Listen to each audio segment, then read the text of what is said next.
The ruling establishment has a lot of, they will stop at nothing to complete their toolkit of control, right? So one of the things that has been missing from the toolkit of total control has been quarantines and curfews, right? Mm-hmm. So now, welcome to the new world in America, where to get on a bus, to go through a subway station, if you think that the procedures at the TSA are onerous, right? Guess this is coming to a bus depot near you. It's a more invasive way, and the ruling class needs this because, let me say, if the ruling class ever saw wide-scale civil unrest, you'd see an Ebola outbreak in America right away. Okay, so this is, what you see is that Ebola is another tool in the toolbox of the ruling class to control. Yeah, to keep down absolutely, repression. positively, 100%. This is a tool. Right. Ebola doesn't just magically start spreading. Mm-hmm. And then we have this doctors that come back here. The white people, of course, live. Mm-hmm. You know, the two whites who got it or survived. All the black people that get it die. Right? It's very possible that these one of these NGOs over there is going around with a veil of Ebola or spreading it from a small plane onto villages. The point is to get hundreds of thousands of people infected with it and create the next phase of control. Now, one of the things I'd like to show to back up my my claims here. Here's a document from the Rockefeller Foundation. Rockefeller Foundation, right there. You can zoom in on that, where my finger is. It's called Scenarios for the Future International Development, the Rockefeller Foundation. All right? Okay, let's take a look at what they're saying here. This is something like a 50, 60-page document. I'd like you to go to page 18, if you can look at this up on the internet, but I'll read it off here. It's called lockstep, lockstep. And this is a phrase that I used right after 2001 when I saw the entire system of the United States, including the population, were in lockstep. So the Congress went along, and yes, it was Osama bin Laden, and the people waved their flag and said, I hate, hate, hate, hate, and everything was in lockstep. Well, in 2010, they published this, Rockefeller Foundation, and here's what they're saying. They're saying that they call it a scenario. These are scenario narratives, and they speak about it in the past tense. So they put out this scenario, lockstep. A world of tighter, top-down government control and more authoritarian leadership with limited innovation and growing citizen pushback. Okay, I'll read a little bit of it. In 2012, the pandemic that the world had been anticipating for years, nobody was anticipating a pandemic, finally hit.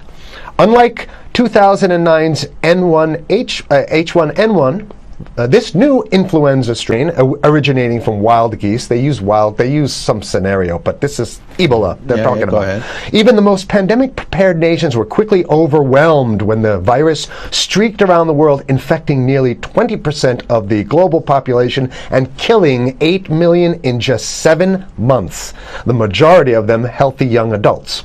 The pandemic also had a deadly effect on economies. You can see the agenda. Just naked, raw, naked control agenda written down, and it's anybody's guess how this becomes effectuated in real life. So whether this is written specifically as marching orders or whether people take it upon themselves in the intelligence networks to say, okay, well, this has been produced, so this is the plan here. But these narratives have to be written in advance because the intelligence agencies don't know how to do these narratives. They need help. So these think tanks, they come up with these, like Rand Corporation, Rockefeller Foundation. These are think tanks of death. They're not the think tanks, they're not there to find great ways to help people. Right? Okay, the pandemic also had a deadly effect on economics. International mobility of both people and goods screeched to a halt. Which is what they want. They want a completely isolated world, right? Debilitating industries like tourism and breaking global supply chains. Well, of course they want tourism stopped because they're not in the tourism business, and they want you at home in your house in front of the TV. Then they got you, because once you watch the TV, they own your soul. Even locally. Wait a second, we're on television. I mean commercial television, let's say. National. Even locally, a normally bustling manufacturing shops and offices sat empty for months. Okay, so I love how they talk about it in the past tense in 2010. Right? The pandemic blanketed the planet, though disproportionate numbers in Africa died. Southeast Asia and Central America, where the virus spread like wildfire. It sounds like the opening monologue of a disaster movie, right? Exactly. Now listen to, here's the good stuff now. But even in developed countries, containment was a challenge. Now here's this one. I love this one. The United States' initial policy of strongly discouraging, in quotation marks, strongly discouraging citizens from flying proved deadly in its leniency. So they're saying, that... No, keep going. Okay, Read it. proved deadly in its leniency. So they should have been tougher, right? Accelerating the spread of the virus, not just within the United States, but across borders. However, a few countries did fare better.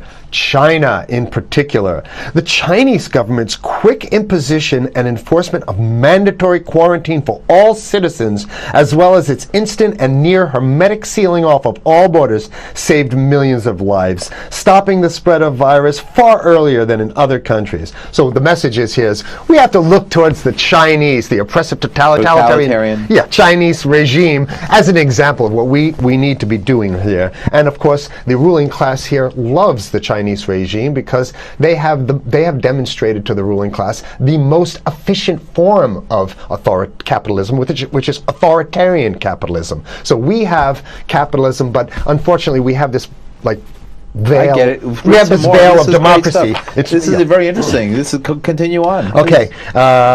China's government was not the only one that took extreme measures to protect its citizens from risk and exposure.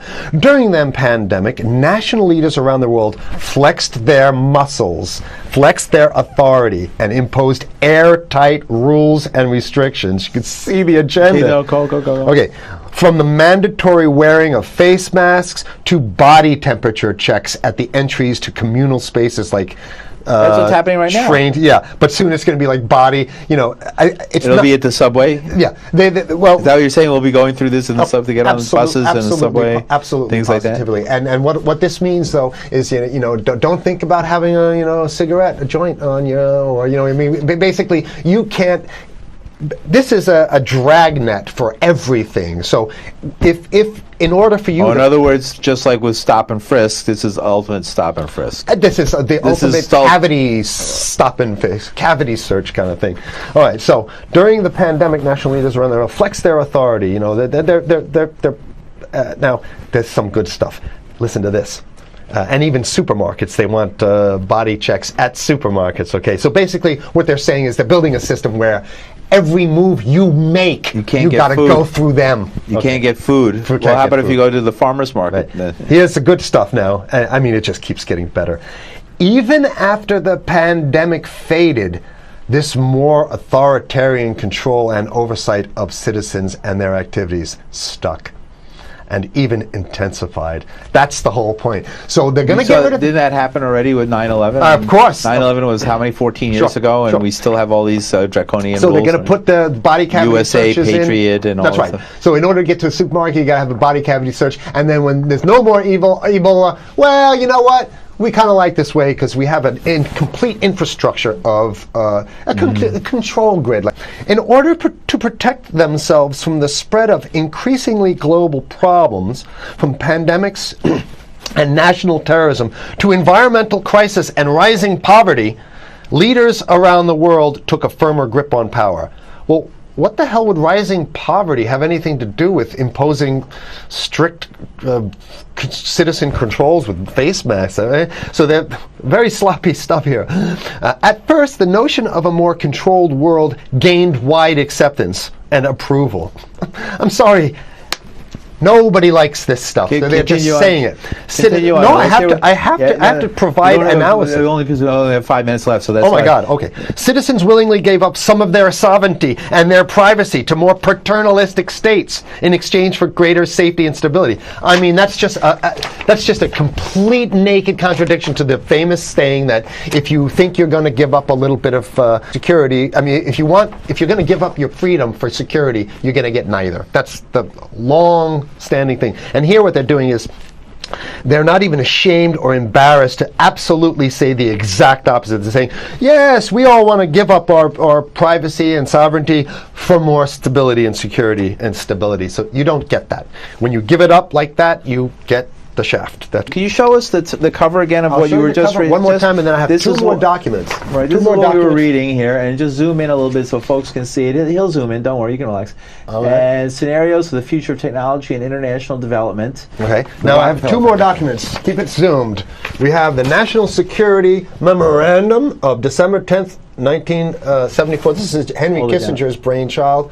The National Security Memorandum number 200. You can look that up on your internet. I'll summarize it. He says that there's too many people, we got to get rid of the population. So to answer your question. Oh, from earlier. Yeah, he says, he used the word depopulation, which is different.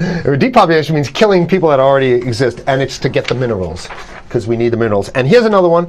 The CDC has a patent on Ebola. They've patented it. Yeah? Right. So basically, if you want to get a cure for your Ebola, Here you it got to says go it right up here, right? It says human Ebola virus species and compositions and methods thereof, and it's a patent. It's a patent. They patented the main strain plus something like 17 other strains of it. So they own it now, and I don't know how exactly you can own that, but apparently they've done the same thing. Yeah, I didn't think you could own a natural. Yeah, you can. They've, I guess the main thing to finish off this show is this: that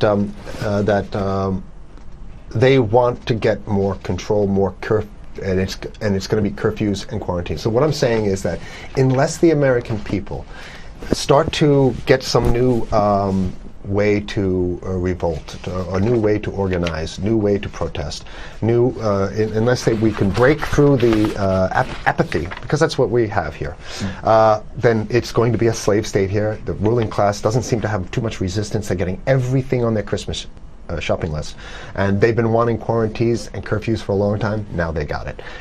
And if you want to live in a world where you're tricked into all this stuff because it's for your safety, right? And if you want to have a probe and make sure you got to check your pockets, make sure you don't have anything incriminating on you before you go out, and when you step out of your house, you want some police there to monitor and see what you're doing. If that's the world you want to live in, be apathetic, don't do anything. You're going to get that world very soon. It's coming your way, definitely. Mm-hmm. Yeah. So Same. what should people do? What's the hope? You have 30 seconds. To wake up, learn about it, and go fight these bastards in Washington. They're easy to beat. If we can just organize, we can beat them. It's simple. They're weak, and there's so few of them.